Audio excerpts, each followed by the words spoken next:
Assalamualaikum warahmatullahi wabarakatuh. Perkenalkan, nama saya Lia Paramita, NIM 53010200014 dari kelas SPIC, ingin menyampaikan sedikit tentang peradaban Islam pada masa Khulafaur Rasyidin. Pengertian Khulafaur Rasyidin. Dalam bahasa Indonesia, khalifah berarti pemimpin. Khulafaur Rasyidin adalah para pemimpin pengganti Rasulullah dalam mengatur kehidupan umat manusia yang adil, bijaksana, cerdas, dan melakukan tugas dengan benar. Khulafaur Rasyidin adalah pemimpin yang dipilih langsung oleh sahabat melalui mekanisme yang demokratis, yang terpilih dibaiat atau sumpah setia oleh sahabat lain yang tidak terpilih. Cara memilih khalifah yaitu dengan musyawarah para sahabat Nabi Shallallahu Alaihi Wasallam berdasarkan petunjuk khalifah sebelumnya. Tugas Khulafaur Rasyidin adalah menggantikan kepemimpinan Rasulullah dalam mengatur kehidupan kaum muslimin, yaitu tugas kepemimpinan sebagai kepala negara dan kepala pemerintahan, dan tugas kerasulan yang tidak bisa digantikan oleh Khulafaur Rasyidin karena Nabi Shallallahu Alaihi Wasallam adalah Nabi dan Rasul yang terakhir. Tugas sebagai kepala negara adalah mengatur kehidupan yang damai, adil, makmur, aman, serta sentosa. Sebagai pemimpin agama, Khulafaur Rasyidin bertugas mengatur hal-hal yang berhubungan dengan masalah keagamaan. Ada 4 Khulafaur Rasyidin, yaitu 1. Abu Bakar As-Siddiq, 2. Umar bin Khattab, 3. Utsman bin Affan, 4. Ali bin Abi Thalib. Khalifah Abu Bakar As-Siddiq 11-13 Hijriah atau 632-634 Masehi. Namanya adalah Abdullah ibni Abi Quhafa At-Tamimi. Pada zaman pra-Islam bernama Abdul Ka'bah dan kemudian diganti oleh Nabi Shallallahu Alaihi Wasallam menjadi Abdullah. Julukannya Abu Bakar atau Bapak Pemagi karena dari pagi-pagi betul atau orang yang pertama kali masuk Islam. Gelar As-Siddiq karena ia membenarkan Nabi Shallallahu Alaihi Wasallam dalam berbagai peristiwa, terutama peristiwa Isra dan Mi'raj. Abu Bakar memangku jabatan khalifah berdasarkan pilihan yang berlangsung secara demokratis dalam pertemuan di Tasqiyah Bani Sa'ad bin Ubaidiyah. Pada saat itu, kaum Ansor mengajukan Sa'ad bin Ubaidiyah sebagai calon pemimpin. Kaum Muhajirin mengajukan Abu Ubaidiyah bin Jarrah sebagai calon pemimpin, sedangkan Abu Baid menghendaki Ali bin Abi Thalib yang dicalonkan sebagai khalifah. Abu Bakar menjadi khalifah selama 2 tahun. Selama menjadi khalifah, Abu Bakar membangun kesadaran dan tekad umat Islam untuk bersatu melanjutkan tugas Nabi Shallallahu Alaihi Wasallam. Masa awal pemerintahan Abu Bakar mengalami banyak guncangan, di antaranya penentangan kaum murtad atau kaum riddah, memberantas nabi palsu, dan mereka yang enggan membayar zakat. Munculnya nabi palsu seperti Aswad Ansi, Musailamah Al-Kadzab, Tulaihah, Sajah ibni Haris. Gerakan nabi palsu tersebut berhasil diberantas oleh Khalid bin Al-Walid. Abu Bakar menjalankan kekuasaannya sebagaimana pada masa Rasulullah, bersifat sentral, kekuasaan legislatif, eksekutif, dan yudikatif terpusat di tangan khalifah. Meskipun demikian, khalifah juga melaksanakan hukum sebagaimana mestinya. Kemudian Khalifah Umar bin Khattab 13-23 Hijriah atau 634-644 Masehi. Umar ibnu Khattab bin Naufal, keturunan Abdul Uzza al-Quraisy. Beliau dibesarkan di Bani Adi, dilahirkan di Mekah 4 tahun sebelum kelahiran Nabi Shallallahu Alaihi Wasallam. Ayahnya bernama Khattab dan ibunya bernama Hatmah. Perawakannya tinggi besar dan tegap dengan otot yang menonjol di tangan dan di kaki, jenggot tebal dan berwajah tampan, serta warna kulitnya yang coklat merah-merahan. Ia adalah seorang yang berbudi luhur, fasih, adil, serta pemberani. Umar masuk Islam pada tahun kelima setelah kenabian dan menjadi salah satu sahabat Nabi Shallallahu Alaihi Wasallam. Sebelum Abu Bakar As-Siddiq meninggal dunia, ia telah menunjuk Umar bin Khattab menjadi penerusnya. Proses pemilihan Umar bin Khattab tetap bermusyawarah, yaitu usulan dari Abu Bakar yang disarankan kepada persetujuan umat Islam. Abu Bakar juga melakukan konsultasi dengan beberapa sahabat, antara lain Abdurrahman ibnu Auf dan Utsman bin Affan. Umar adalah khalifah yang juga memangku jabatan panglima tertinggi pasukan Islam dengan gelar khusus Amir al-Mu'minin atau panglima orang-orang beriman. Masa pemerintahan Umar bin Khattab disebut sebagai masa yang cukup makmur, aman, dan damai. Kebijakan yang dilakukan Umar bin Khattab, pertama, kebijakan internal, yaitu sistem kepemerintahan dalam negeri dengan membentuk departemen yang menangani masalah sosial, politik, sebagainya. Kedua, kebijakan eksternal, yaitu usaha memperluas wilayah penyebaran Islam ke luar Jazirah Arab, yang meliputi semenanjung Arabia, Palestina, Syria, Irak, Persia, dan Mesir. Untuk mempermudahkan ketatanegaraan dan pelayanan, dibentuklah departemen yang bertugas menyampaikan peran perintah khalifah ke beberapa daerah. Wilayah pemerintahan dibagi menjadi 8 provinsi, yaitu Mekah, Madinah, Syria, Jazirah, Basrah, Kufah, Palestina, dan Mesir. Masing-masing provinsi berada di bawah kekuasaan seorang gubernur. Masa Khalifah Umar bin Khattab juga mulai diterbitkan pembayaran gaji dan pajak tanah. Khalifah Umar bin Khattab mengubah sistem sentralisasi menjadi desentralisasi. Untuk menjaga keamanan, Khalifah membentuk jabatan kepolisian atau Dewan al-Syurtah. Untuk mengelola keuangan, membentuk lembaga keuangan yaitu Baitul Mal dan memiliki mata uang sendiri.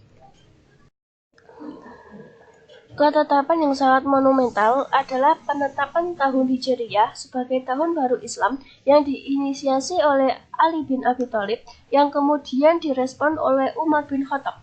Umar bin Khattab memerintah selama 10 tahun, 6 bulan, 4 hari.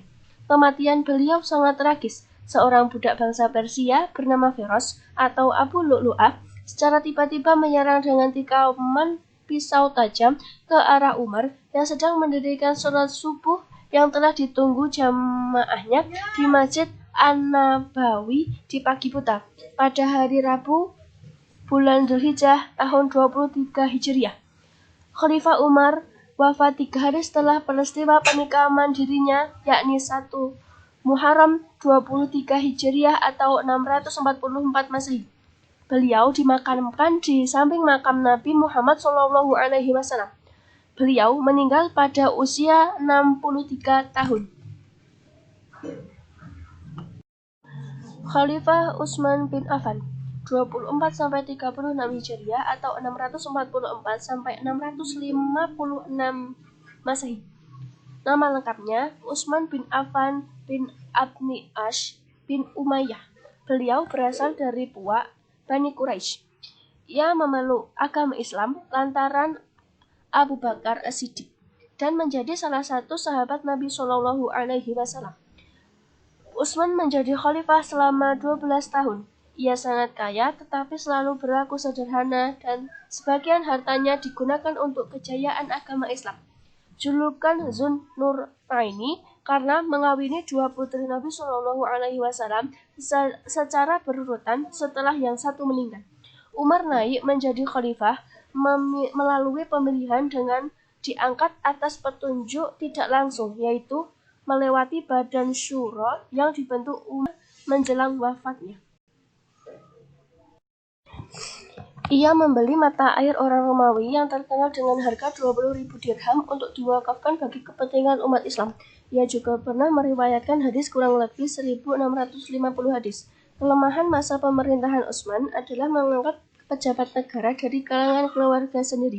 Keluarga dekatnya hanya memanfaatkan posisi Utsman yang kurang disadari oleh Utsman sendiri. Jasa yang telah dilakukan Utsman, misalnya membangun angkatan laut sehingga pasukan Islam menyeberangi lautan dan menyebarkan agama Islam ke luar Jazirah Arab, membangun jalan, jembatan, mendirikan Masjid Nabawi, membangun bendungan di kota Madinah agar tidak banjir. Karya besar Utsman yang dipersembahkan kepada umat Islam ialah susunan kitab suci Al-Quran. Penyusunan dimaksudkan untuk mengakhiri perselisihan perbedaan serius bacaan Al-Quran. Ketua Dewan Penyusunan Al-Quran ialah Zain bin Sabit yang mengumpulkan tulisan Al-Quran, antara lain Hafsah, salah satu istri Nabi Shallallahu Alaihi Wasallam. Utsman meninggal karena adanya pemberontakan di rumahnya. Utsman akhirnya meninggal secara sahid pada hari Jumat, tanggal 17 Zulhijjah tahun 35 Hijriah atau 566 Masehi. Para pemberontak masuk ke rumah Utsman, kemudian membunuh Utsman saat beliau sedang membaca Al-Quran. Utsman dimakamkan di perkuburan Baqi di Madinah. Kemudian Khalifah Ali bin Abi Thalib 36-40 Hijriah atau 656-661 Masehi. Ali adalah putra Abi Thalib bin Abdul Muthalib. Ali adalah sepupu Nabi Shallallahu Alaihi Wasallam. Ia masuk Islam dalam waktu pertama saat Ali berumur 13 tahun atau 9 tahun. Ia membantu Nabi dalam menegakkan agama Islam, baik di Makkah ataupun di Madinah. Ia diambil menantu Nabi dengan menikahnya dengan Fatimah, salah satu putri Nabi Shallallahu Alaihi Wasallam. Beberapa hari setelah pembunuhan Utsman, stabilitas keamanan kota Madinah menjadi rawan. Khafidgi Ibn Harith memegang ibu kota Islam selama 5 hari sampai terpilihnya khalifah yang baru. Kemudian tampillah Ali menggantikan Utsman, menerima sumpah setia atau baiat oleh Zubair bin Awam dan Talhah bin Ubaidiyah. Ali adalah satu-satunya khalifah yang mana dibaiat secara massal. Ali memerintah selama 6 tahun. Tidak ada masa dalam pemerintahannya yang dikatakan stabil. Persoalan pertama yang dihadapi Ali adalah pemberontakan yang dilakukan Talhah, Zubair, dan Aisyah. Dengan alasan Ali tidak mau menghukum para pembunuh Utsman dan mereka menuntut bela terhadap darah Utsman yang telah ditumpahkan secara zalim. Yang pertama diselesaikan Ali adalah menghidupkan cita-cita Abu Bakar dan Umar, menarik kembali semua tanah dan hibah yang dibagikan Utsman kepada kaum kerabatnya ke dalam kepemilikan negara. Ali juga segera menurunkan gubernur yang tidak disenangi oleh rakyat. Peristiwa yang terkenal pada masa Ali adalah terjadinya perang antara kubu Ali dan kubu Muawiyah. Perang tersebut bernama Perang Siffin karena terjadi di daerah Siffin dekat sungai Euphrates tahun 37 Hijriah. Khalifah Ali menyerahkan 50.000 pasukan untuk menghadapi Muawiyah. Pihak Muawiyah terdesak kalah dengan 70.000 pasukannya yang terbunuh, yang menyebabkan mereka mengangkat Al-Quran sebagai tanda minta damai dengan cara takhim. Khalifah Ali diwakili oleh Abu Musa al-Ash'ari, sedangkan Muawiyah diwakili oleh Amr bin As yang terkenal cerdik.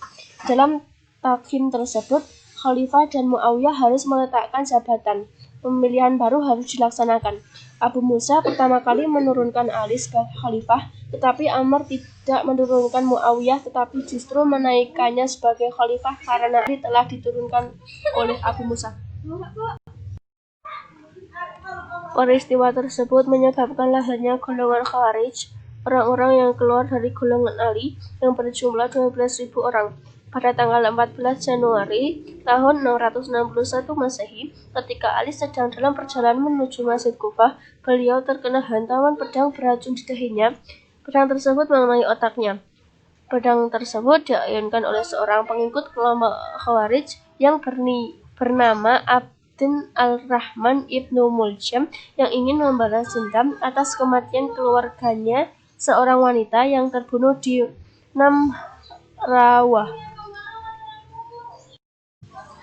Kontribusi masa Khulafaur Rasyidin dalam pemerintahan Muslim.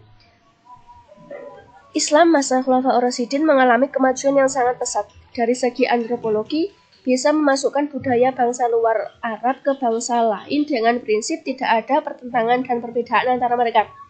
Dari sisi sosiologi, para pemimpin bukan pemimpin yang otoriter, melainkan masyarakat yang menghimbau kekuasaan yang memerintah. Masa Khulafaur Rasyidin adalah masa yang pantas ditiru dalam pribadinya, karena mereka adalah pemimpin pemerintah yang ideal dan sejati yang harus dijadikan contoh. Pengembangan agama Islam yang dilakukan pada waktu sangat singkat tetapi membuahkan hasil yang gemilang. Ekspedisi ke negeri-negeri sangat jauh dari pusat kekuasaan dalam waktu yang tidak lebih dari setengah abad merupakan kemenangan yang menakjubkan suatu bangsa yang sebelumnya belum pernah mengalami politik. Sekian dari saya. Terima kasih. Apabila ada kekurangan saya mohon maaf. Billahi taufiq wal hidayah. Wassalamualaikum warahmatullahi wabarakatuh.